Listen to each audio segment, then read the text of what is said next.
नमस्कार दोस्तों, Uttarakhand study junction में आप सभी का स्वागत है।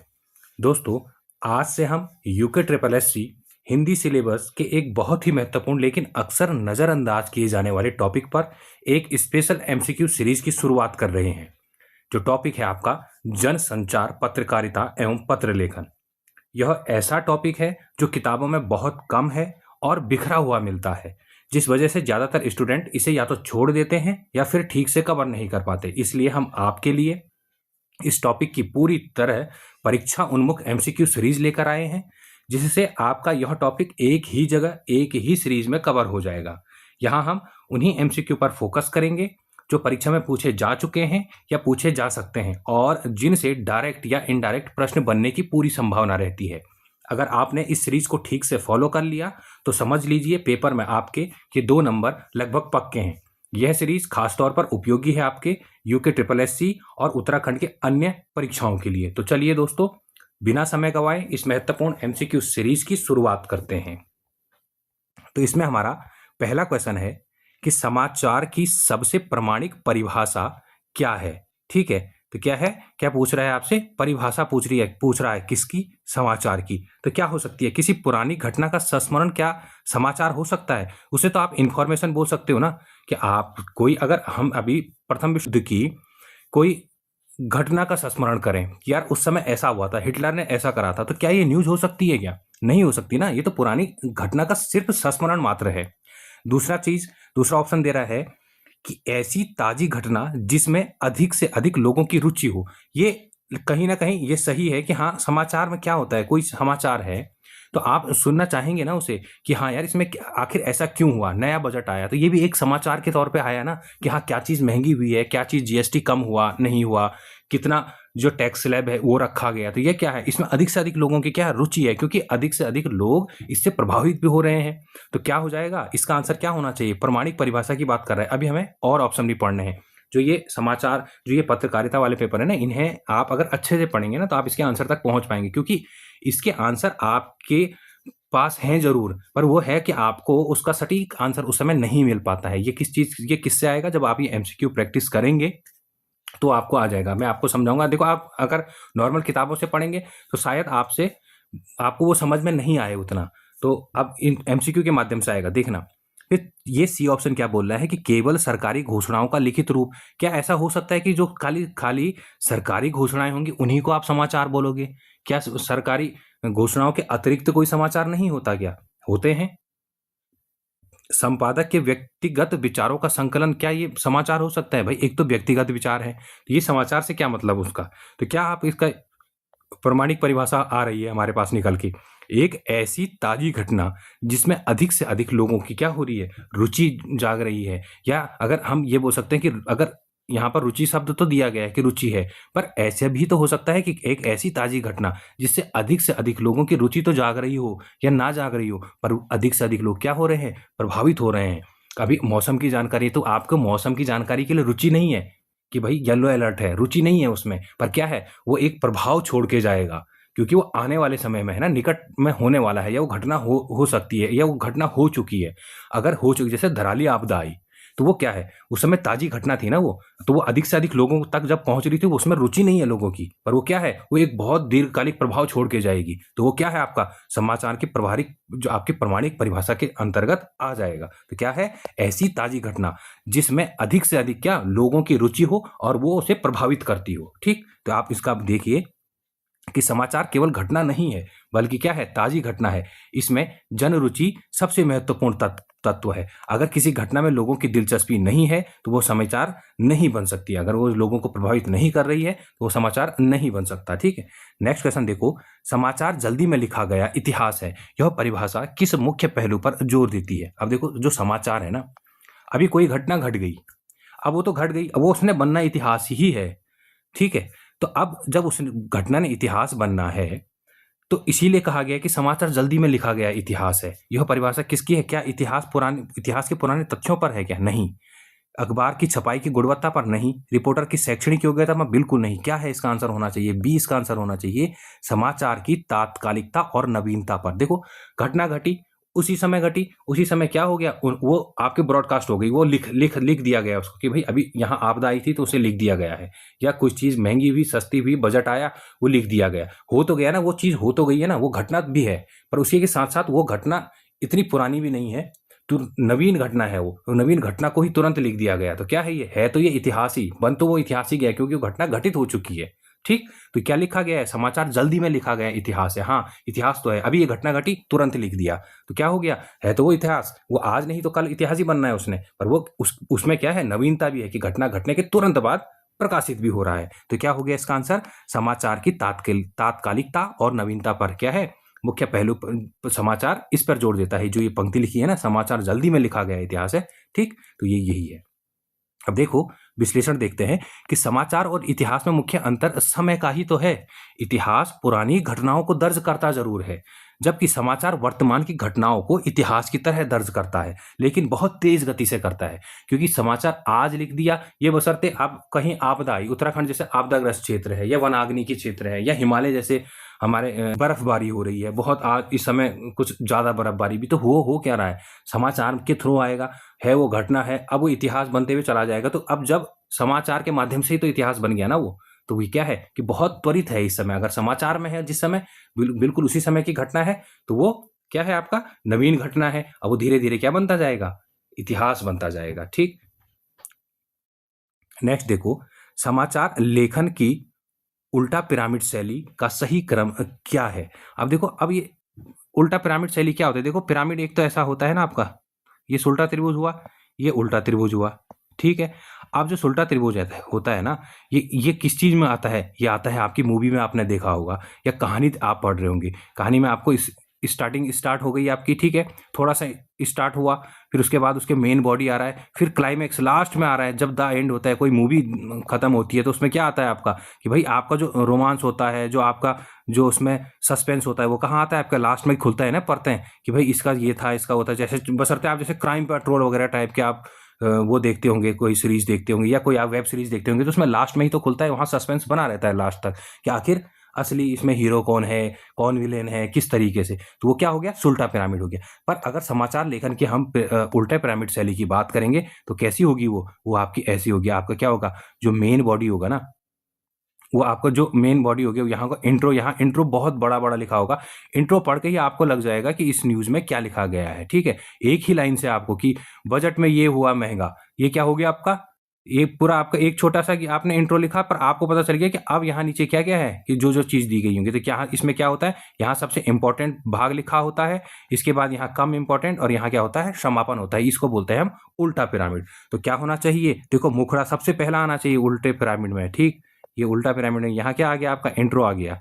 ठीक है, इसके बाद क्या आ गया? मेन बॉडी आ गया। इसके बाद क्या आ गया? आपका कंक्लूजन आ गया। ठीक है, तो ये है आपका उल्टा पिरामिड। ठीक, तो ये उल्टा पिरामिड शैली की अगर सही क्रम की हम बात करेंगे तो सबसे पहले क्या बोला हमने? इंट्रो आया, तो क्या आया? मुखड़ा आया, उसके बाद मेन बॉडी आया, फिर क्या आ गया? आपका समापन आ गया। तो इसका आंसर क्या होना चाहिए? आपका बी होना चाहिए। तो याद रखना, समाचार लेखन का जो उल्टा पिरामिड शैली है वो कैसी है, पूछी जा सकती है भाई।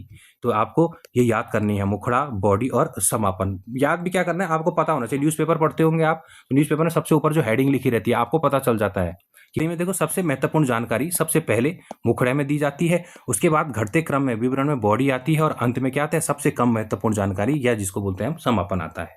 ठीक, नेक्स्ट क्वेश्चन देखो, समाचार के मुखड़ा या इंट्रो या लीड में किन ककारों का उत्तर मिलना अनिवार्य माना जाता है? ठीक है, अब ककार क्या बोलते हैं? ककार होते हैं 6, मतलब जो क से शब्द स्टार्ट हो रहे हैं।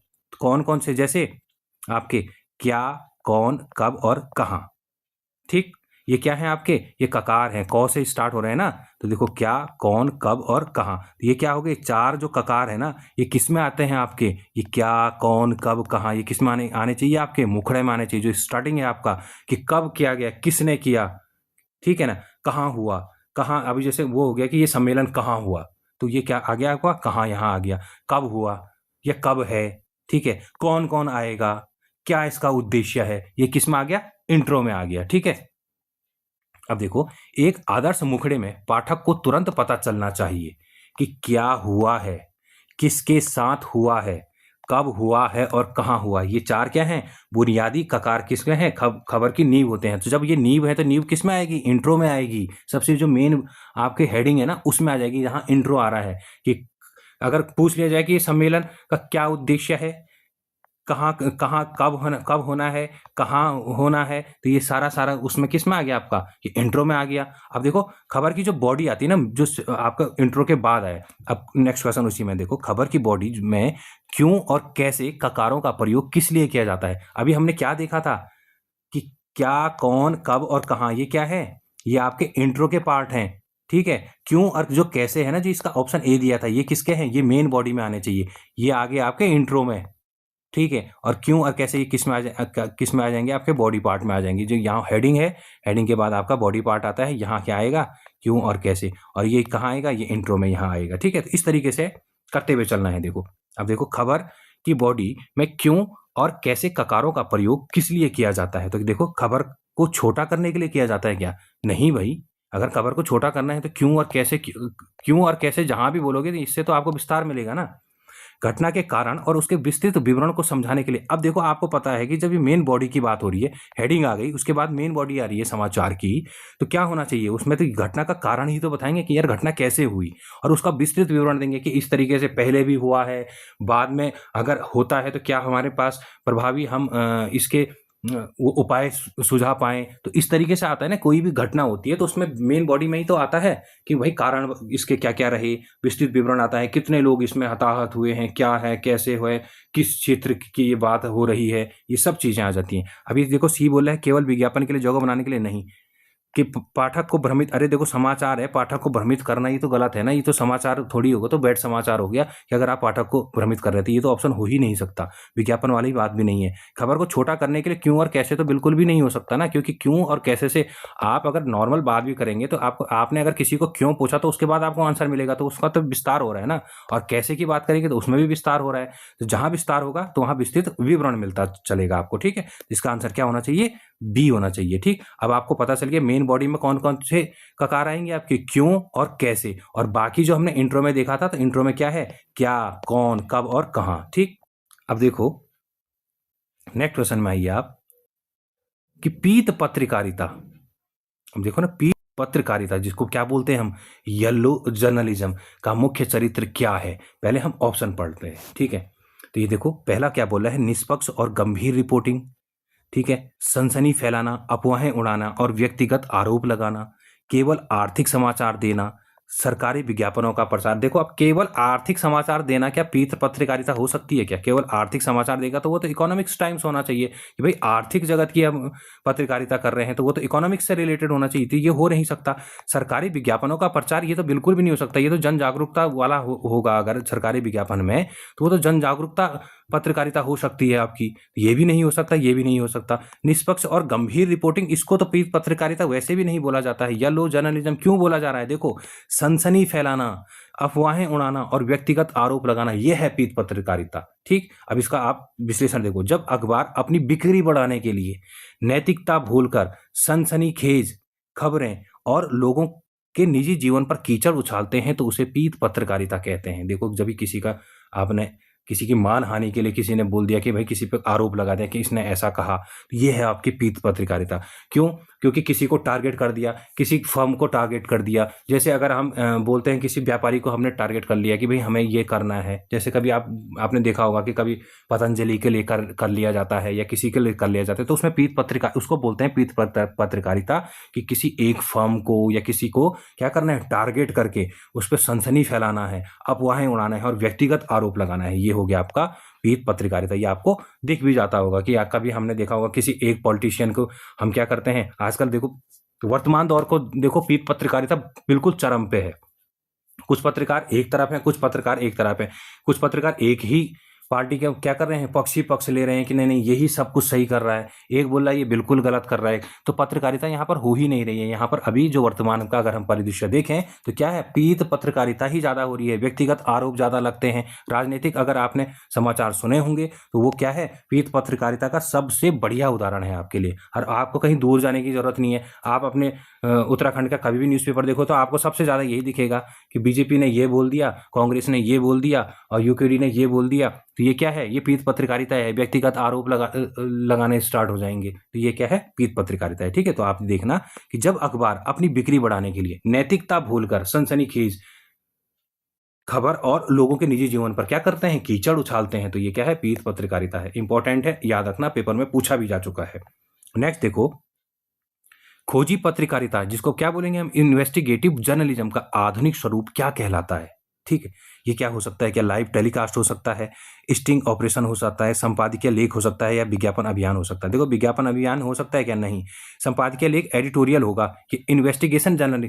संपादक में क्या है? संपादकीय लेख में उसमें तो होता है किसी खबर को, जब वो खबर 1-2 दिन पुरानी हो जाती है ना, अब क्या होता है कि आज तो वो खबर बनी, आज उसके बारे में पूरा पता नहीं है, कल उसके बारे में थोड़ा-सा क्या होगा? एनालिसिस होगा। फिर जब विवेचना होगी ना उसकी, तब उसके बारे में पूरा संपादकीय लिखा जाता है कि इससे भविष्य के क्या लाभ हो सकते हैं, भविष्य में क्या इससे नुकसान हो सकता है। तो आपने जब कभी एडिटोरियल पढ़े होंगे, न्यूज़पेपर में आते हैं ना, जैसे बोलते हैं यूपीएससी की जब तैयारी करते हैं, तो आपने देखा होगा एडिटोरियल को बहुत इंपॉर्टेंट माना जाता है, क्योंकि उसमें क्या मिलते हैं? ऐसे के आपको पॉइंट मिलते हैं, सब चीज़ लिखने के जो आप आंसर राइटिंग होती है ना, वो संपादकीय से मिलते हैं, आपको पॉइंट मिलते हैं, क्योंकि उसमें पूरा एनालिसिस होता है किसी घटना का, कि आगे भविष्य में क्या प्रभाव पड़ेगा, इतिहास उसका क्या रहा है, आपको वर्तमान में किस तरीके से हम अच्छी तरीके से उसे निभा सकते हैं। तो ये क्या है? आपका संपादकीय लेख होता है। अब देखो, खोजी पत्रकारिता की अगर बात कर रहे हैं, भाई कुछ चीज़ खोजनी है तो क्या करना है? इन्वेस्टिगेशन करना है। वो कैसे होगा? क्या सामने पे तुरंत जाके हो जाएगा? अगर वो करेंगे तो वो खोजी कहाँ हो गया? खोजी करने के लिए आपको छुप के कुछ करना पड़ेगा। तो छुप के क्या होता है? आपका स्टिंग ऑपरेशन होता है। तो खोजी पत्रकारिता का अगर हम आधुनिक स्वरूप देखें तो वो क्या होता है? आपका स्टिंग ऑपरेशन होता है। ठीक है, तो इसका आंसर होना चाहिए बी। अब देखो, भ्रष्टाचार और छिपी हुई अनियमितताओं को बाहर लाने के लिए जब गुप्त रूप से कैमरों आदि का प्रयोग कर छानबीन की जाती है, तो उसे क्या कहते हैं? स्टिंग ऑपरेशन या खोजी पत्रकारिता कहते हैं। कि भाई कोई दूसरा रूप लेकर के जा रखा है, जेब में कैमरा रखा हुआ है, या आपने जेब में माइक रखा हुआ है, वो बातें कर रहा है कि भाई कोई घूस ले रहा है, नहीं ले रहा है, तो उस तरीके से बात हुई। हाँ, तो ये क्या है? खोजी पत्रकारिता का रूप हो गया आपका। क्या? इन्वेस्टिगेशन में क्या आ गया आपका? अब वर्तमान स्वरूप क्या बोलते हैं हम इसे? पहले बोलते थे इन्वेस्टिगेशन जर्नलिज्म, अब है हमारा वो स्टिंग ऑपरेशन का वर्तमान इसको रूप में जाना जाता है। नेक्स्ट देखो, वॉच डॉग पत्रकारिता का लोकतंत्र में क्या महत्व है? अब वॉच डॉग मतलब क्या है भाई? बिल्कुल कुत्ते की नज़र। आपने देखा होगा कि दूर तक देखना है, क्या देखना है, कुछ चीज़ समझ जाना है, सोया हुआ भी है तो पता चल जाएगा कि भाई पूरा कि कौन मोहल्ले में आ रहा है, कौन जा रहा है, क्या है, किस तरह, पूरा पता चल जाएगा उसे। ठीक है ना? किस गली से आया, किस गली को जाएगा, सब चीज़ें पता है। ये क्या है? वॉचडॉग पत्रकारिता क्या केवल मनोरंजन करती है? मनोरंजन बिल्कुल भी नहीं। यह सरकार के कामकाज पर नजर रखती है और कमियों को उजागर करती है। ये तो हो सकता है। अब अगला देखो, सी क्या है? यह केवल चुनाव के समय सक्रिय होती है? बिल्कुल नहीं। यह विज्ञापनों से पैसा लेती है? नहीं। देखो, विज्ञापनों से पैसा लेना ये तो सभी लेते हैं लगभग, ये तो इसका हो ही नहीं सकता। केवल चुनाव के समय क्या वॉचडॉग पत्रकारिता होती है? नहीं भाई, चुनाव के समय ही थोड़ी वॉचडॉग पत्रकारिता होती है। वॉचडॉग पत्रकारिता पूरे समय के लिए होगी। वॉचडॉग पत्रकारिता जब पूरी होगी तो वो चुनाव तय कर लेगी। तो क्या होना चाहिए? वॉचडॉग पत्रकारिता होती है कि यह सरकार के काम काज पर क्या रखती है? नजर रखती है और कमियों को उजागर करती है कि भाई हाँ, सरकार ने यहाँ पर कोई कमी करी है, और वो कमी जब वो दिखाएंगे ना, तब जाके क्या है, जनता का क्या परसेप्शन बदलता है, जनता का देखेगी कि हाँ, इस तरीके से उसकी क्या बढ़ रही है, वो देखेगी जनता की अभिव्यक्ति क्या चल रही है, कि हाँ किस तरीके के, किस तरफ को जब हम बोलते हैं ना कि हवा किस तरफ चल रही है जब चुनाव होते हैं, तो उसका क्या रोल होता है कि वॉचडॉग पत्रकारिता हो रखी है पूरे 5 साल की। भाई सरकार का कामकाज पर नजर है, इन्होंने ये काम नहीं किया। आपने देखा होगा कि जब भी आपकी कभी डिबेट होती है तो कहाँ चले जाते हैं कि आपके समय ये नहीं हुआ, आपके समय ये हुआ है, या आपके समय ये नहीं हुआ। तो ये क्या है? कामकाज पर नजर ही तो रखी हुई है कि आपने तो ये कहा था कि ये पुल बनेगा, पर आपने नहीं बनाया। तो यह है, कमियों का उजागर हो रही है कि आपने मैनिफेस्टो, आपने जो मैनिफेस्टो बनाया था कि हम 5 साल में ये करेंगे, ये नहीं करें, तो उसकी सारी कमियां दिखाते हैं। तो ये किससे होगा? वॉचडॉग पत्रकारिता इसे कहा जाता है। किसमें? लोकतंत्र में। आप देखो, वॉचडॉग का अर्थ क्या होता है? रखवाला कुत्ता। यह पत्रकारिता सत्ता के गलियारों में हो रही गड़बड़ियों पर नजर रखती है ताकि शासन क्या रहे? पारदर्शी बना रहे। नेक्स्ट देखो, एडवोकेसी पत्रकारिता से क्या तात्पर्य है आपका? ठीक है, एडवोकेसी क्या हो गया आपका कि वकीलों के केस से रिपोर्टिंग हो सकता है क्या खाली? नहीं भाई। केवल अपराध की खबरें नहीं, विदेशी समाचारों का अनुवाद, ये तो बिल्कुल भी नहीं। विदेशी समाचारों का को कुछ तो ऑप्शन ऐसे आते हैं ना कि वो आप तुरंत अलग कर देंगे। अब क्या है कि एडवोकेसी पत्रकारिता को हम बोलते हैं ना, किसी एक फर्म पे कर रहे हैं या किसी एक पर्टिकुलर चीज पे जब हम क्या कर रहे हैं, पत्रकारिता कर रहे हैं। तो देखो, किसी खास मुद्दे या विचारधारा के पक्ष में जनमत बनाने के लिए अभियान चलाना, ये क्या है? आपकी एडवोकेसी पत्रकारिता है कि भैया हाँ, ये चीज़ अच्छी है। अब देखो, अगर कोई हेल्थ से रिलेटेड है तो उसी से रिलेटेड हो रही है भाई। तो आपने देखा होगा न्यूज़ चैनलों में क्या होता है, कभी हेल्थ, सुबह सुबह पे जब भी आप टीवी खोलो या आप न्यूज़ चैनल खोलो तो क्यों हेल्थ वाले आपका जो एक पूरा सेपरेट पार्ट आता है कि हेल्थ में क्या खाना चाहिए, क्या नहीं खाना चाहिए। तो क्या है, किसी जनपक्ष के है ना, जनमत को बना भी तो रहे हैं वो लोग कि हाँ हाँ ये होना चाहिए। अब जैसे योगा दिवस बनाते हैं हम लोग, ये बना रहे हैं हम आपका हमने आयुष जो मंत्रालय बनाया कि हाँ आयुर्वेद को हमको बढ़ाना है। तो क्या है, खास मुद्दे और विचारधारा ही तो है। इसमें क्या बना रहे हैं, जनमत बना रहे हैं कि भाई हम लोगों ने चलाया, हम लोगों ने करा, अभियान चल रहा है। ये तो क्या है, एडवोकेसी पत्रकारिता इसे बोलते हैं। इसका आंसर होना चाहिए आपका बी, किसी खास मुद्दे पर या विचारधारा के पक्ष में क्या, जनमत बनाना। देखो पूरा विषय, इसे पक्षधर पत्रकारिता भी कहते हैं। जब मीडिया किसी खास उद्देश्य जैसे भ्रष्टाचार मुक्ति या पर्यावरण, मैंने बोला ना, और या तो स्टैंड ले लेता है कि नहीं हाँ बिल्कुल क्या होना चाहिए, किसी फॉर्म के लिए बना दिया, स्टैंड ले लिया कि नहीं अगर पर्यावरण बचाना है, हिमालय बचाना है, तो उसके लिए अब वो पत्रकार पूरे के पूरे। अभी आप, हाँ आपको मैं अब एक बताता हूँ सबसे बढ़िया एग्जाम्पल। आपके पास क्या था, पर्यावरण एडवोकेसी अगर पत्रकारिता का आपको उदाहरण देखना है। अभी अरावली को जब क्या कर रहे थे, अरावली का कटान होना था, तो सारे के सारे जो जर्नलिस्ट थे वो सब के सब पक्ष में आ गए थे ना कि नहीं भाई ये चीज़ गलत हो रही है, कि भाई आपका अरावली जो अवशिष्ट पर्वत रहा है हमारा, वो जो हमारे पूरे मानसून को भी तय करता है, अगर उसका कटान करेंगे तो क्या बचेगा, पूरे दिल्ली तक की हवा सारी खराब हो जाएगी। तो क्या हो गया, सब एक तरफ आ गए, पूरा एक पक्ष ले लिया, ठीक है। तो यहाँ हो गया ऐसे ही करके। जब आयुर्वेद को प्रचार करने की बात आई तो सब एक तरफ आ गए, हाँ आयुर्वेद को, क्योंकि हमको विश्व में वो सबसे ऊपर ले जाना था। तो इसे क्या कहते हैं, पक्षधर पत्रकारिता। भाई सरकार का कभी पक्ष ले रही है, कभी विपक्ष में है तो विपक्ष का पूरा पक्ष ले रही है। तो क्या है, भ्रष्टाचार मुक्ति हो, पर्यावरण हो, ऐसे मुद्दे को जब उठाते हैं तो क्या है, एडवोकेसी पत्रकारिता है। नेक्स्ट क्वेश्चन है, देखो भारत में पहला छापाखाना या प्रिंटिंग प्रेस किस वर्ष और किसके द्वारा खोला गया था? तो क्या है आपका इसका आंसर क्या होना चाहिए? ये तो इतिहास का क्वेश्चन है भाई। 1556 पुर्तगालियों द्वारा गोवा में खोला गया था। क्या छपी थी यहाँ से सबसे पहले? भाई बाइबिल छपी थी, ठीक है ना। नेक्स्ट क्वेश्चन देखो, भारत का प्रथम समाचार पत्र कौन सा था और इसके संपादक कौन थे? तो क्या है आपका, बंगाल गजट था आपका, और जेम्स अगस्त हिक्की क्या थे, इसके संपादक थे। नेक्स्ट क्वेश्चन देखो, हिंदी भाषा का प्रथम साप्ताहिक जो समाचार पत्र रहा उदंत मार्तंड कब और कहां से प्रकाशित हुआ है? तो कहां से हुआ था आपका? तो ये 30 मई 1826 में कोलकाता से आया था। ये तो नॉर्मल क्वेश्चन है जो आपके समाचार पत्र, जो हमारे पत्राचार है ना और समाचार पत्र है जनसंचार, इसका क्या है, हिस्टोरिकल पार्ट है। कभी यहाँ से पूछ लिए जाते हैं, ये यहाँ नहीं भी आएगा तो जीएस के पार्ट में आ जाता है। नेक्स्ट देखो, हिंदी का प्रथम दैनिक समाचार पत्र कौन सा है? तो कौन सा था आपका, समाचार सुधा वर्षण था। क्या था, दैनिक समाचार पत्र है, ठीक है ना। ये भी आपको जानना जरूरी क्योंकि ये पूछा भी जा चुके हैं। देखो हिंदी का पहला दैनिक क्या था, रोजाना आने वाला समाचार सुधा वर्षण था, जिसका प्रकाशन 1854 में कहां से हुआ था, कोलकाता में होता है। ये आपके लिए इंपॉर्टेंट फैक्ट है, ठीक। नेक्स्ट देखो, समाचार संगठन के केंद्र बिंदु। अब देखो कॉन्सेप्ट वाला क्वेश्चन आ गया आपका, समाचार संगठन के केंद्र बिंदु डेस्क पर खबरों के संपादन की मुख्य जिम्मेदारी किसकी होती है? तो किसकी होती है भाई संपादन की मुख्य जिम्मेदारी? रिपोर्टर की होती है। नहीं भाई, रिपोर्टर तो उसने तो रिपोर्ट दे दी आपको, ठीक है ना। अब उसने यहाँ से रिपोर्ट बनी, रिपोर्ट आ गई है आपके पास, अब आपको बनानी है ना। तो ये कौन करेगा इसका काम? कार्टूनिस्ट करेगा क्या? नहीं भाई, मालिक की नहीं, मालिक तो भाई मालिक है, मालिक को थोड़ी पता है। कौन करेगा? सब एडिटर करेगा, जो उप संपादक है ना। ये क्या करेगा, जो जब डेस्क में सारी न्यूज आ गई ना, अब उसको देखना है जो ये कौन सी न्यूज जाएगी, कौन सी जाएगी, कौन से क्रम का पहला है, कौन सबसे सनसनी वाली है तो उसको सबसे पहले रखो, इंपॉर्टेंट क्या है, और कौन जो ज़्यादा इंपॉर्टेंट नहीं है उसको बाद के लिए रखना है। तो ये सारा काम किसका है? उप संपादक का है, ठीक है। तो जो डेस्क पर खबरों का संपादन की मुख्य जिम्मेदारी रहती है। देखो अखबार का केंद्र बिंदु क्या होता है? डेस्क होता है। उप संपादक ही रिपोर्टर की खबरों की अशुद्धियों को दूर कर उन्हें छापने योग्य बनाता है। सारी की सारी रिपोर्टर ने यहाँ से आ गया, यहाँ से आ गया, यहाँ से आ गया, यहाँ से आ गया, अब ये डिसाइड करेगा पेपर में छपना क्या है, कहाँ कहाँ से छपना है। इसका बहुत इंपॉर्टेंट रोल हो जाता है डेस्क, जिसको बोलते हैं कि डेस्क में सारी न्यूज़ें आ गई, अब छपने के लिए जाएंगी। भारत में हिंदी की दो प्रमुख समाचार एजेंसियां कौन कौन सी हैं भाई?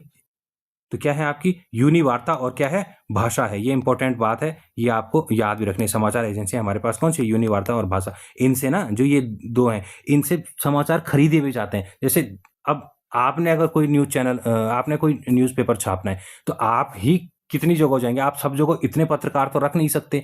तो क्या होता है कि प्रत्येक क्षेत्र में कुछ लोग होते हैं जो समाचार इकट्ठा करते हैं, वो समाचार बेचेंगे आपको। उनके पास कोई समाचार आया कि अब मैंने फ़ोन कर दिया किसी को कि भाई मुझे आप देहरादून की जो आज घटना हुई वो दे दो, तो वो दे देगा मुझे। ₹500 में दे दी उसने।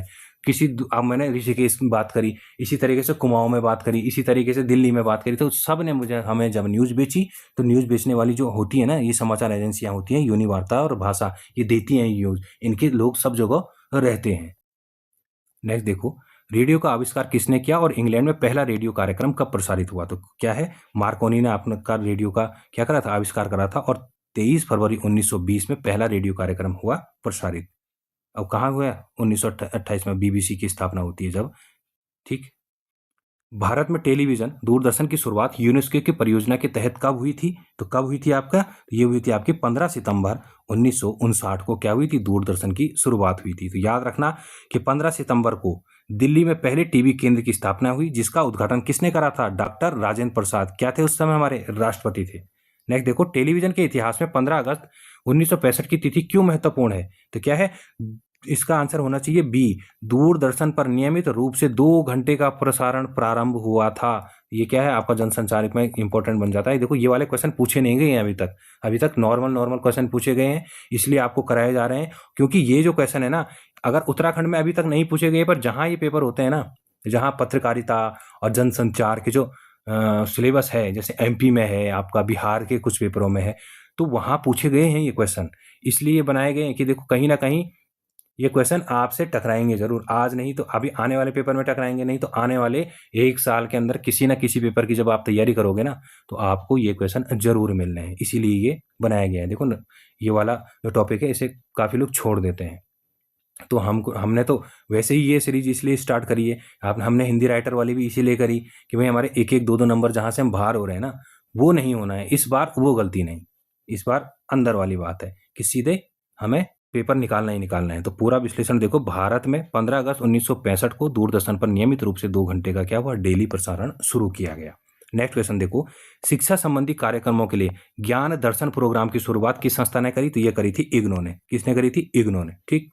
अब देखो, शिक्षा को बढ़ावा देने के लिए इग्नू ने टेलीविजन पर ज्ञान दर्शन नाम से विशेष शैक्षिक कार्यक्रमों की शुरुआत करी थी। नेक्स्ट क्वेश्चन देखो, रेडियो प्रसारण में जब ध्वनि धीरे धीरे उभर कर आती है तो उसे क्या कहते हैं? धीरे धीरे करके उभर कर आना और एक धीरे धीरे उभर कर चले जाना, ये 2 अलग अलग चीज होती हैं। ठीक है, तो इसको क्या बोल रहे हैं? जब उभर कर आ रही है ना ध्वनि, क्या है, धीरे धीरे जब उभर कर आ रही है, ये पहले हल्की आवाज आई, फिर तेज तेज तेज, फिर पूरा प्रॉपर आने लगी, तो उसको क्या बोलते हैं? आपका ध्वनि का धीरे धीरे उभर कर आना। तो क्या होगा? फेड इन हो रहा है। देखो, आ रही है ना, तो वो फेड इन है। जब धीरे धीरे धीरे ध्वनि उभर कर चली जाएगी ना, उसे क्या बोलेंगे? फेड आउट बोलेंगे। ठीक। अब देखो, आवाज धीरे धीरे उभरने को फेड इन कहते हैं और आवाज धीरे धीरे समाप्त होने को क्या कहते हैं? फेड आउट कहा जाता है। नेक्स्ट देखो, पत्रकारिता की भाषा में डेडलाइन किसे कहा जाता है? अंतिम समाचार को कहा जाता है, प्रेस में खबर भेजने की अंतिम समय अवधि को कहा जाता है, या खबर की हेडलाइन को कहा जाता है, या अखबार के आखिरी पन्ने को? देखो, डेडलाइन क्या आखिरी पन्ने को बोलेंगे? नहीं। खबर की हेडलाइन को बोल सकते हैं क्या? बिल्कुल भी नहीं। अंतिम समाचार को नहीं। क्या पता चला आपको कि अंतिम समाचार कौन सा? आपको थोड़ी पता है कि अंतिम समाचार की यही है। भाई, उसके उस जिस समय वो अंतिम समाचार दे रहा है, उसके उस समय भी तो कोई ना कोई समाचार देश दुनिया में चल रहा है, तो अंतिम समाचार तो कुछ है ही नहीं। क्या है कि प्रेस में खबर भेजने की अंतिम समय अवधि को, भाई अब बात ये हो गई कि हम 10 बजे पेपर छापना स्टार्ट कर देंगे, 10 बजे तक डेस्क, जिसको मैंने बोला था ना, ये जो उप संपादकीय के पास न्यूज आ जानी चाहिए।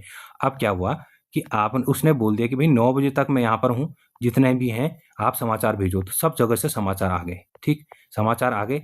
अब इसने पूरा संपादकीय पेज, इसने पेज बना दिया कि यार आज 15 पेज छपने हैं, 15 पेज के लिए पूरी न्यूज़ें इकट्ठा होकर के इसने दे दिया है। अब ये है कि 9 बजे तक का था ये, कि 9 बजे तक मैं पूरी न्यूज़ छानूंगा। अब कोई 10 बजे आएगा तो अब 10 बजे आएगा, पर क्या है कि पूरा लेआउट बन गया है, पेपर छपने चला गया है। अब जो 10 बजे वाली न्यूज़ आएगी ना, ये कल जाएगी। ठीक है, तो इसको क्या बोलेंगे? प्रेस में खबर भेजने की अंतिम समय अवधि को क्या बोलते हैं? डेडलाइन बोलते हैं। ठीक है, तो ये आप याद रखना। ये हर अखबार की अपनी ये क्या होती है? डेडलाइन होती है, जिसके बाद प्राप्त खबरें कब अगले दिन के अंक के लिए सामयिक नहीं रह जाती हैं। ठीक। नेक्स्ट क्या है, किसी खबर के ऊपर लिखे जाने वाले संवाददाता के नाम को क्या कहते हैं? क्या कहेंगे? बाई लाइन बोलते हैं। ये इंपॉर्टेंट है, याद रखना। कोई इंपॉर्टेंट ये आपका टर्मिनोलॉजी है कि बाई लाइन क्या है भाई। तो कहीं वो के कोई अब और चीज़ों में क्या आ जाएगा कि हेडलाइन है, क्रेडिट लाइन है, डेड लाइन है, नहीं। अब कभी ये भी पूछा जा सकता है कि बाई लाइन क्या होता है, तो नीचे आ जाएगा संवाददाता के नाम को क्या कहते हैं? बाई लाइन कहा जाता है। देखो, जब किसी विशेष खबर के साथ उसे लिखने वाले रिपोर्टर या संवाददाता का नाम दिया जाता है तो उसे क्या कहते हैं? बाई लाइन कहते हैं। इंपॉर्टेंट है, याद रखना, स्टार बना लो, ठीक, कि बाई लाइन किसे कहते हैं? संवाददाता का नाम भी होगा जब उस पे। नेक्स्ट देखो, आर के लक्ष्मण किस क्षेत्र के प्रसिद्ध कलाकार माने जाते हैं? क्या फोटो पत्रकारिता? नहीं। संपादकीय लेखक? नहीं। विज्ञापन प्रबंधक? नहीं। जो आर के लक्ष्मण है ना, ये सबसे प्रसिद्ध कलाकार माने जाते हैं कि कार्टूनिस्ट हैं। ये एक छोटा सा कार्टून बनाया, उसमें ही सब चीज़ बता देंगे, जिसको बोलते हैं इन्फोग्राफ बनाना, एक छोटा सा कार्टून के रूप में, और पूरा का पूरा आपको उसका मर्म समझा देना कि भैया जैसे अब ट्रंप की फोटो बना दी और उसने कुछ करते हुए टैक्स बना दिया यहाँ 200%, और यहाँ भारत पे परेशान हो रखा है, तो ये क्या है? ये कार्टून बन गया है। तो ये क्या है? कार्टूनिस्ट पत्रकारिता भी एक होती है। नेक्स्ट देखो, समाचार स्रोत, न्यूज सोर्स का मुख्य रूप कितनी श्रेणी में बांटा गया है? तो कितनी श्रेणी में बांटा गया है? ये 3 श्रेणी में बांटा गया है, ठीक। अब देखो क्या है, प्रत्याशित स्रोत, अप्रत्याशित स्रोत और पूर्वानुमित स्रोत। देखो, प्रत्याशित स्रोत तो पता है भाई कि हाँ, आपको जैसे प्रेस इंफॉर्मेशन ब्यूरो है, ये आपको सीधे न्यूज़ बता रही है कि भाई ये स्रोत है, आपको सीधे प्रत्याशित स्रोत है कि आपको पता है कि ये संसद से आने वाला है डायरेक्ट, ये ठीक है। अप्रत्याशित क्या है? किसी ने बता दिया कि हाँ ऐसा है, जिसको हम बोलते हैं ना कि गुप्त सूत्रों से पता चला है, तो गुप्त सूत्र यही है, वो अप्रत्याशित। और पूर्वानुमति से क्या कि हाँ हमको पता है कि भाई कल बजट आना है, तो ये पहले से आपको बताया गया है। नेक्स्ट देखो, वेब पत्रकारिता, जो वेब जर्नलिज्म के संदर्भ में विकीलीक्स किसका प्रमुख उदाहरण है? तो किसका है? आपका खोजी पत्रकारिता का है, ठीक है ना। आपको पता हो कि विकीलीक्स लीक हो गया, या आपने देखा होगा कि ये खोजी पत्रकारिता का है। इंटरनेट पर सूचनाओं के खुलासे और खोजी पत्रकारिता के लिए विकीलीक्स एक प्रसिद्ध क्या है? नाम है। नेक्स्ट क्वेश्चन देखो, सर्वप्रथम किस भारतीय समाचार पत्र ने 1995 में अपना ई संस्करण शुरू किया था? तो किसने किया था? आपका द हिंदू ने, ठीक है। कब से आ रहा है? आप देखो, द हिंदू आज भी इंपॉर्टेंट बना हुआ है। कहाँ से होता है? साउथ से इसका क्या होता है? संपादन होता है। तो ये ई संस्करण इसका 1995 से आने लगा था। देखो, द हिंदू चेन्नई से निकलने वाला पहला अखबार था जिसने डिजिटल क्रांति को अपनाते हुए 1995 में अपना ई संस्करण शुरू किया था। नेक्स्ट देखो, दैनिक जागरण और अमर उजाला के प्रकाशन का सही वर्ष और स्थान क्या है? ये देखो, ये इंपॉर्टेंट क्यों हो जाता है? देखो, हमारे स्टेट में यही दो ज़्यादातर चलते हैं, इसके साथ साथ हिंदुस्तान वगैरह भी आता है, तो पूछा जा सकता है। आयोग के सदस्य भाई बैठे हैं, पेपर बना रहे हैं, कभी आ गया दिमाग में दैनिक जागरण और अमर उजाला, क्या है भाई, कब आया था? तो अमर उजाला कहाँ से आया था? आपका आगरा से आया था। तो ये आपको पता होना चाहिए, अमर उजाला 1948 में आगरा से आया था, और 1942 में कानपुर से क्या आया था? आपका दैनिक जागरण आया था। प्रकाशन वोट उस समय से हुआ था, ठीक। नेक्स्ट देखो, प्रथम प्रेस आयोग का गठन कब हुआ और द्वितीय प्रेस आयोग कब बना? ठीक, तो कब बना है? देखो, प्रथम जो प्रेस आयोग है वो 1953 में बनता है, द्वितीय कब बना है? आपका 1978। तो ये आपका फैक्ट है, इन्हें याद कर लेना। याद भी क्या करना है, आप थोड़ा सा इनको ध्यान में रखना कि ये कब कब बने। नेक्स्ट है देखो, भारतीय प्रेस परिषद, प्रेस काउंसिल ऑफ इंडिया की स्थापना किस तिथि को हुई थी? तो कब हुई थी? आपकी 4 जुलाई 1966 में ये क्या बने था? आपका प्रेस काउंसिल ऑफ इंडिया बना था, ठीक है। नेक्स्ट क्वेश्चन देखो, एग्जिट पोल का क्या अर्थ होता है? चुनाव से पहले का सर्वे होता है क्या? चुनाव से पहले परिणामों का विश्लेषण होता है, या विज्ञापन की एक तकनीक है, या मतगणना का परिणाम है? देखो, मतगणना नहीं हो सकता, विज्ञापन की भी एक तकनीक नहीं हो सकती। इन दोनों में आपको कंफ्यूजन बना है। चुनाव से पहले के सर्वे को क्या बोलते हैं? एग्जिट पोल बोलते हैं कि नहीं बोलते हैं? बी क्या है? चुनाव से पहले परिणामों का विश्लेषण। आपको पता होगा ना, एग्जिट पोल आता है। इसमें देखो, सर्वे वो कर लेते हैं, पर एग्जिट पोल किसे कहते हैं? एग्जिट पोल कहते हैं जो सर्वे उन्होंने करा है ना, उसके परिणामों का विश्लेषण होता है कि भाई हाँ, यहाँ ये पार्टी जीत रही है, इसकी इतनी सीटें आ सकती हैं। ये क्या होता है? यही होता है आपका एग्जिट पोल, कि टीवी चैनलों द्वारा मतदान के तुरंत बाद और चुनाव परिणाम आने से पहले जो सर्वे दिखाया जाता है उसे क्या कहते हैं? एग्जिट पोल कहा जाता है, ठीक है। तो दोस्तों, आज हमने जनसंचार, पत्रकारिता एवं पत्र लेखन एमसीक्यू सीरीज की शुरुआत कर दी है। आगे हम इस टॉपिक को एक एक करके पूरी गहराई से सिर्फ एमसीक्यू के माध्यम से कवर करेंगे, ताकि परीक्षा में कोई भी प्रश्न आपके लिए नया ना रहे। लेकिन दोस्तों, यह सीरीज आगे तभी जारी रखी जाएगी जब आप हमें बताएंगे कि आपको यह पसंद आ रही है और यह आपके लिए उपयोगी है। इसलिए अगर आपको यह सेशन अच्छा लगा हो, लाइक ज़रूर करें, कमेंट में अपनी राय ज़रूर लिखें। आपका रिस्पॉन्स ही तय करेगा कि MCQ सीरीज आगे चलेगी या नहीं। मिलते हैं अगले वीडियो में इस सीरीज के अगले महत्वपूर्ण MCQ के साथ। पढ़ते रहिए, जुड़े रहिए उत्तराखंड स्टडी जंक्शन के साथ। धन्यवाद।